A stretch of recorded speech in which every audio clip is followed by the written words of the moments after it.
I'll give a clap. Irfan जी, स्पंदन में आपका स्वागत. We are very honored to have you. बहुत बहुत शुक्रिया दिलीप जी. आप इतने अच्छे ड्रमर हैं और इतने अनुभवी संगीतकार हैं. आपने हमें स्टूडियो में बुलाया, इसके लिए हम आपके बहुत आभारी हैं. We are truly blessed. Irfan ji, as a musician, हम लोग बजाते हैं, गाने बजाते हैं, पर हमें ये नहीं पता कि शुरुआत कहाँ से है, ये क्या कर क्यों रहे हैं, ये नोट्स क्यों हैं, ये स्केल क्यों है. इंडियन क्लासिकल म्यूजिक की कहानी कहाँ से शुरुआत होती है? क्या ये वाकई में हिंदुस्तानी है टू बिगिन? शुरू करने से पहले मैं अपने देखने वालों को भी, सुनने वालों को भी, आपको भी ये मैं एक डिस्क्लेमर देना चाहता हूँ कि मैं इस विषय का कोई स्कॉलर नहीं हूँ. मैं अपने सिर्फ एक तरह से कहिए कि कानों के जरिए ही संगीत तक पहुंचा. बाकी गुरुओं से सुनकर, कुछ किताबों में पढ़कर, कुछ अपनी दिलचस्पी की वजह से, कुछ शौक की वजह से कुछ दो बातें कहूँगा जिसमें शायद संख्याओं का, नंबर्स का, फैक्ट का, उस तरह का कोलैबोरेशन अगर देखने वाले ढूंढना चाहें तो हो सकता है उनको ना मिले. लेकिन मुझे लगता है कि अगर सिविलाइजेशन की शुरुआत में ही देखें तो दुनिया भर में संगीत तो ह्यूमन इवोल्यूशन के साथ ही शुरू हुआ, जिसमें लय का, ताल का एक बहुत स्थान है. और अगर आप हम लोगों के उसमें चले जाएं भित्ति चित्रों में यानी रॉक आर्ट्स में, तो भी आपको वहाँ नृत्य के और संगीत के कुछ निशान देखने को मिलते हैं. अगर आप बहुत पीछे जाकर रॉक आर्ट्स में देखें या फिर मेमोरीज में देखें तो ह्यूमन इवोल्यूशन के स्टार्ट में ही आपको ये रेमिनेंट्स देखने को मिलते हैं, जहाँ से क्लू लेकर जो स्कॉलर्स हैं वो पढ़ने और उसमें कोई सिद्धांत और सूत्र ढूंढने की कोशिश करते हैं. अब रह गई बात ये जो क्लासिफिकेशन है हिंदुस्तानी का और भारत में कर्नाटक म्यूजिक का, वो किस पॉइंट ऑफ टाइम पर उसको इस तरह के नॉमेनक्लेचर्स दिए गए होंगे, ये भी थोड़ा समझने की जरूरत है शायद. लेकिन मोटे तौर पर अगर इसको डिवाइड कर दें तो आप नॉर्थ और साउथ का एक ब्रॉडर डेमोग्राफिक डिवीजन करके उस तरह से अपनी सुविधा के लिए, अपने पढ़ने के लिए या उसको एक नाम देने के लिए हम लोग कह देते हैं कि ये क्लासिकल जॉनरा में ये हिंदुस्तानी स्ट्रीम ऑफ म्यूजिक है और ये साउथ में कर्नाटक का है. फिर आप देखेंगे कि बाद के दौर तक, खासतौर पर साउथ में, जहाँ तक मैं जानता हूँ कि त्यागराज, मुथुस्वामी दीक्षितर या श्यामा शास्त्री, ये लोग सिर्फ म्यूजिशियंस नहीं हैं बल्कि आप म्यूजिकोलॉजिस्ट कह सकते हैं उनको. वो एक तरह से संगीतकार नहीं बल्कि संगीतज्ञ, तो म्यूजिक प्रोड्यूसर नहीं, क्यूरेटर, वो एक तरह से सिद्धांतकार भी हैं वो संगीत के. शायद वैसा हम लोगों के यहाँ नॉर्थ में हिंदुस्तानी क्लासिकल म्यूजिक में वैसे सिद्धांतकार नहीं है जैसे कि जिन तीन लोगों के नाम हमने लिए उनके बारे में आप अच्छी तरह जानते हैं. रह गई बात हिंदुस्तानी क्लासिकल म्यूजिक में जो पैटर्नेज की, बहुत कुछ तो उससे जुड़ा हुआ है. खासतौर पर जो हम लोगों के यहाँ राज्य रजवाड़ों का एक पूरा दौर रहा, उस वक्त एक थोड़ा लेजर भी था लोगों के पास, उनके शौक भी थे और इस तरह से वो लोगों को, अब कलाकारों को पैटर्नेज दिया करते थे और वो बहुत लेजरली लंबा टाइम इस प्रैक्टिस में लगाया करते थे, चाहे वो वोकल म्यूजिक हो या फिर इंस्ट्रूमेंटल म्यूजिक हो. और साउथ में तो उसका सीधा रिश्ता मंदिरों के साथ रहा, नृत्य में भी रहा और संगीत में भी रहा. आज भी एक तरह से कहिए कि मंदिर उनका एक बहुत बड़ा सेंटर कहिए म्यूजिक का है. नॉर्थ में वैसा नहीं है, वो ज़्यादातर कोर्ट्स और इस तरह से राजघरानों में पैटर्नेज के जरिए पीढ़ी दर पीढ़ी म्यूजिक प्रैक्टिस किया जाता रहा और चलता रहा.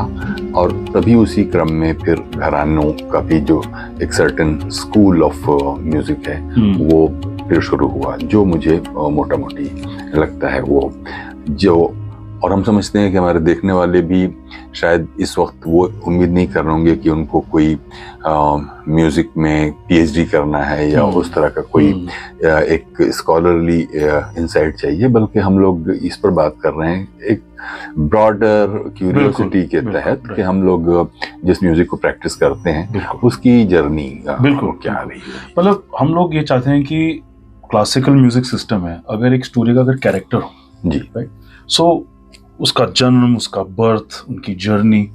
मुझे कहा गया था कि बहुत सारे जो हमारे इंस्ट्रूमेंट्स हैं specially in the Hindustani system, वो एक्चुअली इम्पोर्ट्स हैं, वो आए हैं मिडिल ईस्ट से आए हैं या सेंट्रल एशियन स्टेप से आए हुए हैं। तो उसके बारे में आप कुछ अगर कहेंगे तो I think will be really interesting. आप देखिएगा कि खास तौर पर हम लोग के यहाँ जो सरोद है, सरोद के बारे में ये कहा जाता है कि खुद ये अमजद अली खां के जो कोई 7 पीढ़ी पहले उनके जो दादा नगरदादा पगड़दादा जो ग्रैंड फादर, तो वो लोग घोड़ों के कुछ व्यापारी हुआ करते थे जो सेंट्रल एशिया से घोड़े लेकर आते थे और यहाँ आकर बेचा करते थे। और रास्ते में, क्योंकि तब तो मोड ऑफ ट्रांसपोर्ट भी इस तरह से डेवलप नहीं थे, बहुत सा टाइम उनका पैदल चलते हुए गुजरता था, तो उनके पास रबाब नाम का जो इंस्ट्रूमेंट होता था, तो रबाब को ही धीरे धीरे करके, अच्छा वही अब घोड़े लेके चले, रास्ते में कहीं थक गए तो कुछ खाया पिया, सोए या लेटे या बैठे आराम किया और अपने एंटरटेनमेंट के लिए वो रबाब बजा रहे हैं। अगर सिर्फ एक रबाब का ही एग्जाम्पल लें तो रबाब ही फिर आगे चलकर थोड़ा मॉडिफाई होकर सरोद की शक्ल में सामने आया।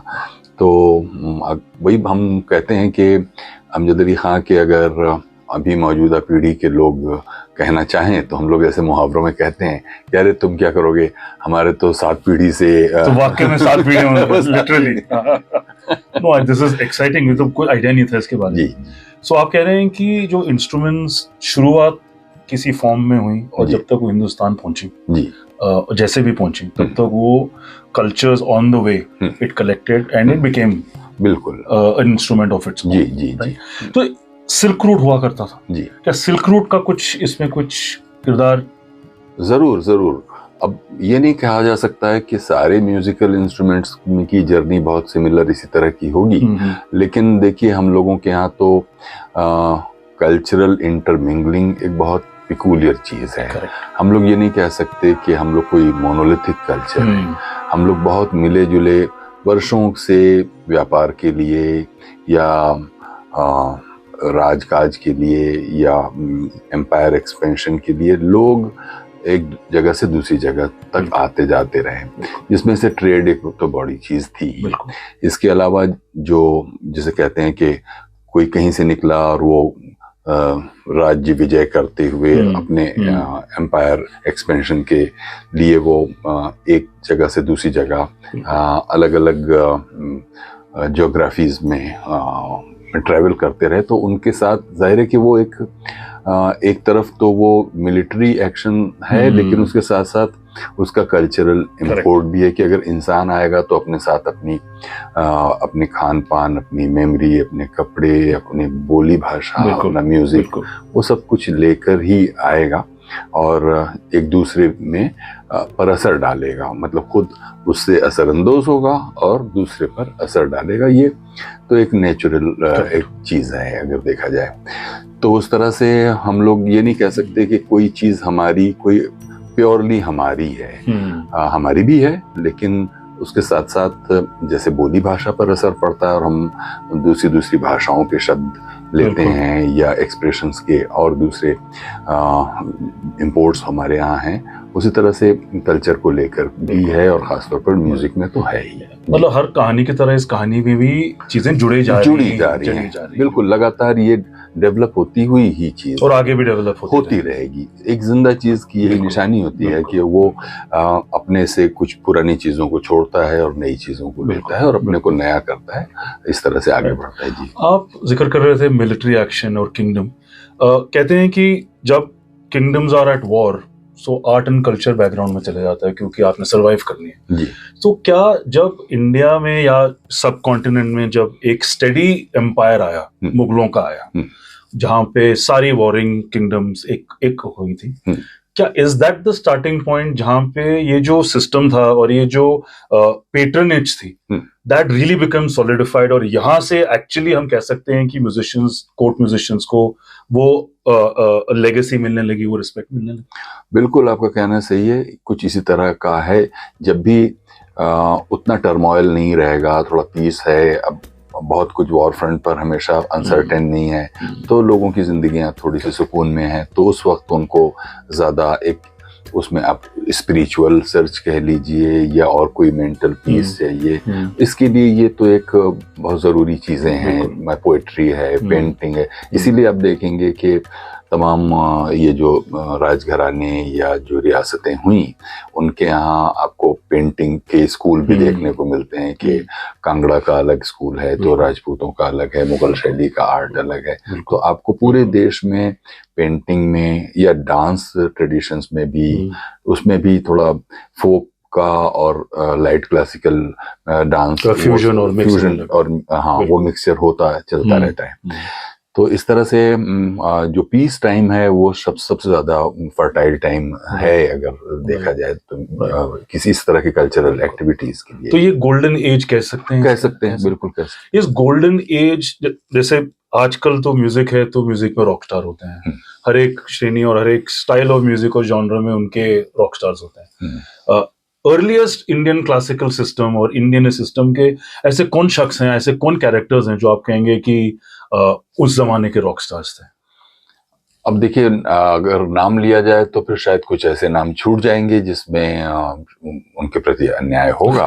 लेकिन जैसे कि हम लोग फैयाज खान साहब का नाम सुनते हैं, बड़े गुलाम अली खान साहब का नाम सुनते हैं, ओमकार नाथ ठाकुर का नाम सुनते हैं, मतलब जो रिकॉर्डेड और करेंसी में जो नाम सुनने को मिलते हैं वो ये बड़े बड़े नाम हैं। इससे पहले भी अगर आप देखें तो जो कोर्टिजन्स थी, उनके यहाँ भी आपको, खासतौर पर जब ग्रामोफोन रिकॉर्ड का इन्वेंट हुआ, तो उस वक्त हम लोगों के यहाँ उस तरह से बहुत प्रोफ्यूजली प्रोडक्शन नहीं होते थे। लेकिन जो होते थे तो जहाँ पर रिकॉर्डिंग फैसिलिटीज थी, जिन कंट्रीज में, आर्टिस्ट को वहाँ ले जाना या वहाँ से मशीनें ले आना और यहाँ पर रिकॉर्ड करना, हम लोगों के यहाँ जो ये जो फॉर्म है ये थोड़ा एक्सपेंडेड एक फॉर्म है।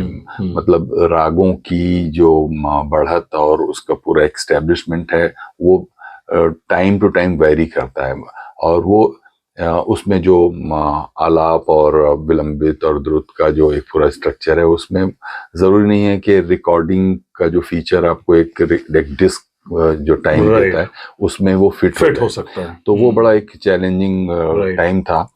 और फिर ये भी था, जैसा कि सुनने में आता, हंसी हंसी में ये बातें कही जाती हैं कि शुरू में बहुत सारे जो वोकलिस्ट थे वो इस बात को लेकर डरा करते थे कि अगर उन्होंने किसी माइक्रोफोन के सामने गाया तो माइक्रोफोन उनकी आवाज को खींच लेगा और उनकी आवाज गायब हो जाएगी। ऐसा मिथ भी बहुत समय तक रहा।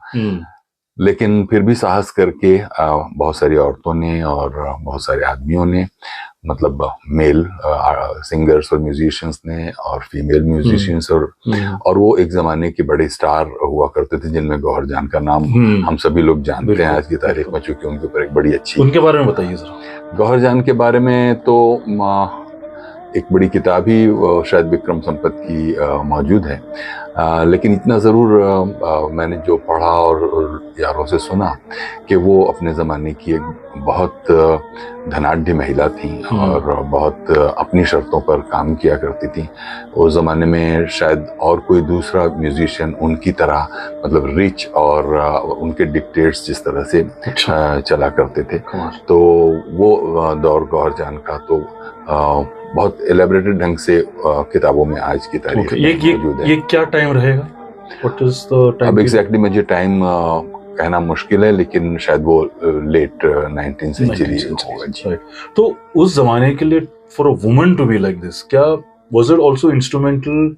क्या इन्हें पहला फेमिनिस्ट क्या कह सकते हैं? क्या मतलब खुद तो उन्होंने जो अचीव किया बट उनकी अचीवमेंट से क्या और कुछ फैला सोसाइटी में? हाँ बिल्कुल, क्योंकि एक बार जब आप कोई एक एक रास्ता दिखा देते हैं तो उससे बहुत सारे जो हेजिटेशंस हैं वो खत्म होते हैं। तो एक के बाद दूसरे फिर आपको जैसे कि क्या कोई समथिंग आगरे वाली, कोई छप्पन छुरी, इस तरह के नाम आपको सुनने को मिलते हैं उसी दौर में, गौरजान के दौर में ही।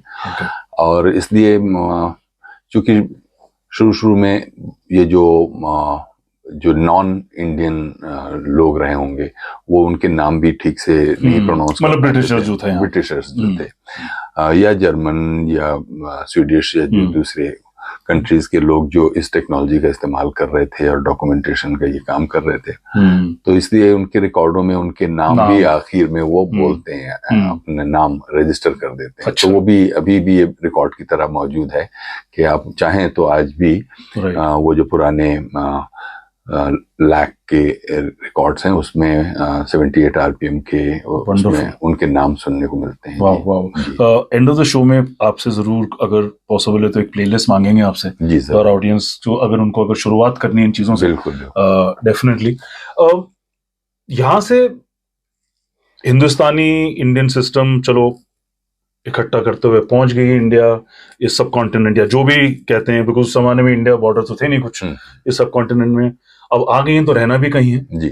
जो ये घराने का जो सिस्टम है, मेरे ख्याल से क्या ये यूनिक, पहली बात तो क्या ये यूनिक टू आवर सिस्टम है, क्योंकि मेरे ख्याल से बाहर के सिस्टम में तो ये है नहीं जी। और ये जो घराने क्यों है, यही घराने क्यों है और घराने क्यों नहीं, अगर आप इस पर अगर कुछ लाइट डालेंगे। मुझे तो ऐसा लगता है कि जिन रियासतों में ऑर्गेनाइज ढंग से म्यूजिशियंस को पैटर्नेज मिला, उन्होंने अपनी जगहों के नाम पर, जैसे ग्वालियर है, दिल्ली है, सहसवान है, इस तरह के जो नाम है, पटियाला है, ये सब आप देखेंगे सेंटर है पावर के। हाँ, तो इसलिए वहाँ एक जो पर्टिकुलर फैमिली जिनको पैटर्नेज मिलता रहा, और चूंकि हम लोगों के यहाँ ये जो म्यूजिक है ये तो बहुत बाद में आकर एक रिटन फॉर्म में आया, जब भातखंडे ने म्यूजिक स्कूल शुरू किए और उन्होंने हिंदुस्तानी क्लासिकल म्यूजिक में नोटेशन का सिस्टम शुरू किया।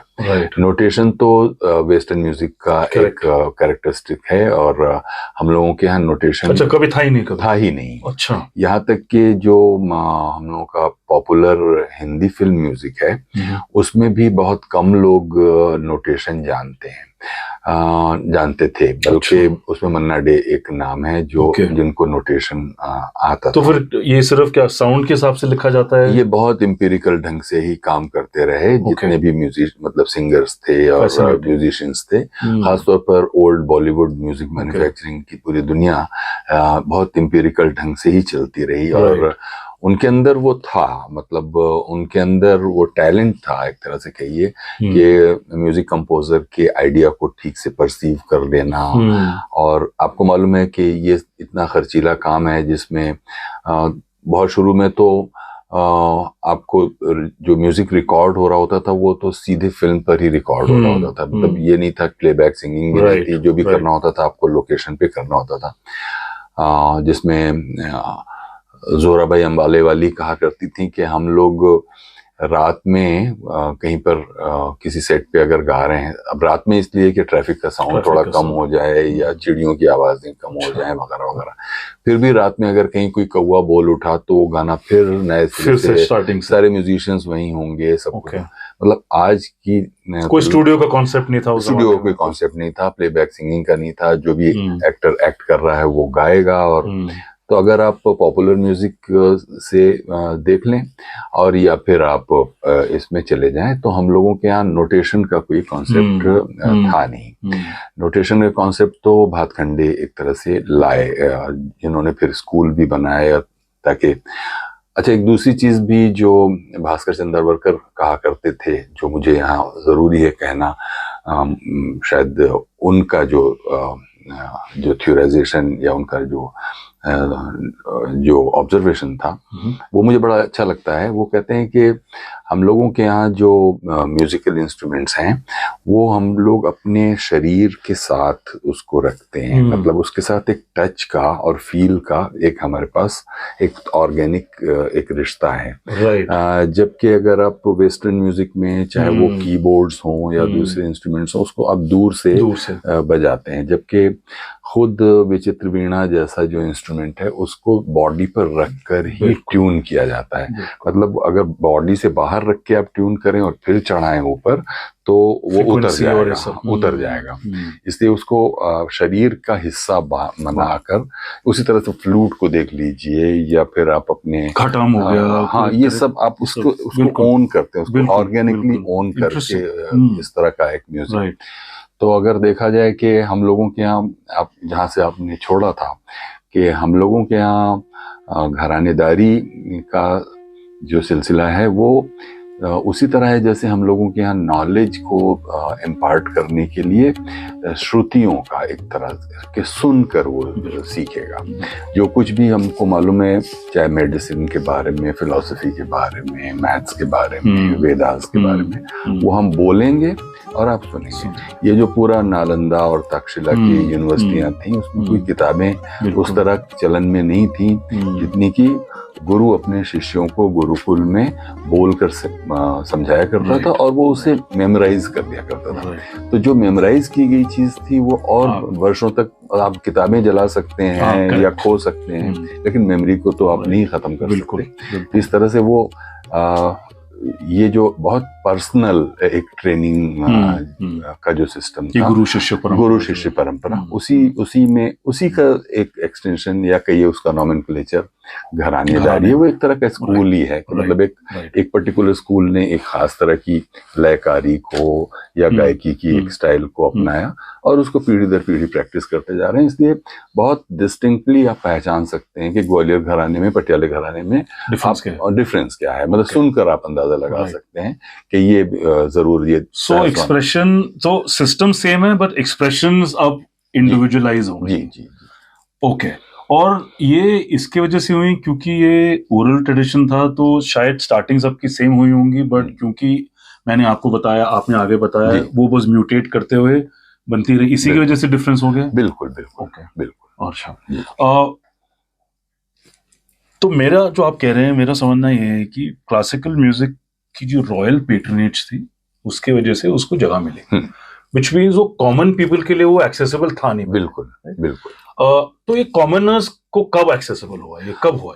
ये खासतौर पर टेक्नोलॉजी के आने के बाद मैं समझता हूँ, और धीरे धीरे ये जो हम लोगों के यहाँ रियासतों का खत्म होना और एक तरह से मॉडर्नाइजेशन जिसे कहा जाए, तो जैसे जैसे ये पावर के सेंटर्स खत्म होते गए वैसे वैसे पावर का जो जकड़बंदी थी वो डिफ्यूजन होने शुरू हो गया। हाँ, और अपॉर्चुनिटी मतलब एक तरह से डेमोक्रेटिक उसका एक्सपेंशन, फिर टेक्नोलॉजी उसमें एक बड़ी चीज, इंडस्ट्रियलाइजेशन, टेक्नोलॉजी, म्यूजिक मैन्युफैक्चरिंग के अपॉर्चुनिटीज, इसकी वजह से वो थोड़ा थोड़ा बदलना शुरू हुआ, जो कि बाद में जाकर बहुत ही बदला और आज की तारीख में तो बहुत पैथेटिकली बदल चुका है। आप ये समझ लीजिए कि अभी कल ही परसों ये बात हो रही थी कि G20 में जो म्यूजिशियंस या जो म्यूजिक प्रोग्राम सोचे गए थे या करने थे, उसमें जो ऑर्गेनाइजर्स थे वो म्यूजिशियंस को वो कह रहे हैं कि हाँ बस ठीक है, बस जल्दी शुरू करो, आपके पास थोड़ा टाइम कम है, वो आके बैठे। मतलब मुझे लगता है कि एक म्यूजिशियन को पगड़ी बांधने में जितना वक्त लगता है उससे भी कम टाइम में वो चाह रहे थे कि वो एक म्यूजिक परफॉर्मेंस उनके सामने होकर के। तो क्या ये एक म्यूजिशियंस में एक बहुत पॉपुलर पॉइंट ऑफ कॉन्वर्सेशन है कि बॉलीवुड ने सब बिगाड़ दिया? बॉलीवुड ने इसके लिए बिगाड़ा क्योंकि बॉलीवुड ने 3-4 मिनट गाने बनाने शुरू करे, फिर उसको पॉपुलर म्यूजिक, जब पॉपुलर म्यूजिक बनाना होता है तो बेस लेवल पे गिरता है आर्ट कल्चर ओवरऑल। क्या बॉलीवुड का कुछ रहा है इसमें जहां पे हमने आर्ट को पीछे रहने दे दिया है और पर्सनालिटीज को बढ़ाने लगे हैं? सो अब नाम नहीं लेना चाहता हूं, पर जो प्लेबैक सिंगर्स हैं जो आए हैं अब वो बड़े हो गए हैं म्यूजिक से, क्या इसका कुछ रीजन है ऐसी चीजों की? इसमें शायद मैं डिफर करूंगा इस बात से। मैं पूरी तरह बात को एंडोर्स नहीं करता। ये जरूर बात है कि ये जो ऐसा विशेष साइकिल है जो एक कंज्यूमर बिजनेस है कि वो इस पर चलता है कि कोई आदमी क्या पसंद कर रहा है, तो एक खास तरह की का टेस्ट आप कैटर करते हुए और उसकी एक क्विक पॉपुलैरिटी के बेसिस पे आप ये यार्डस्टिक बना लेते हैं कि ये वाली चीज चलेगी और ये वाली चीज नहीं चलेगी। तो ये तो उसका एक नेगेटिव एस्पेक्ट है। लेकिन अगर देखा जाए कि जैसे जैसे पैटर्नेज खत्म हुए, तमाम ऐसे म्यूजिशियंस भी बॉलीवुड कह लीजिए या जो हम लोगों के यहाँ 20th सेंचुरी में सिनेमा के इन्वेंट के बाद बड़ी संख्या में ऐसे लोगों को लाइवलीहुड के लिए एक जगह मिली। आप ये समझिए कि बहुत सारे शुरू में मतलब अगर आप प्लेबैक सिंगिंग के पहले दौर में भी चले जाएं तो वहाँ तो आपको ऐसे ऐसे गुरु मिलेंगे जो मेन स्ट्रीम क्लासिकल प्रैक्टिशनर्स थे जो वहाँ पर म्यूजिक कर रहे थे। उनमें से कुछ इन नए सिंगर्स को सिखा भी रहे थे। उन्होंने एक तरह से वो उनके लिए एक नया रास्ता खोल रहे थे शायद। और सभी जो पॉपुलर सिंगर्स हैं वो किसी न किसी बड़े गुरु के साथ जुड़े रहे। यहाँ तक कि आपको ये जो गजल वगैरह में गाने आए, चाहे जगजीत सिंह हो या राजेंद्र गुप्ता, नीना गुप्ता वगैरह लोग हों जो बाद के दौर में आपको 70s 80s में उभर कर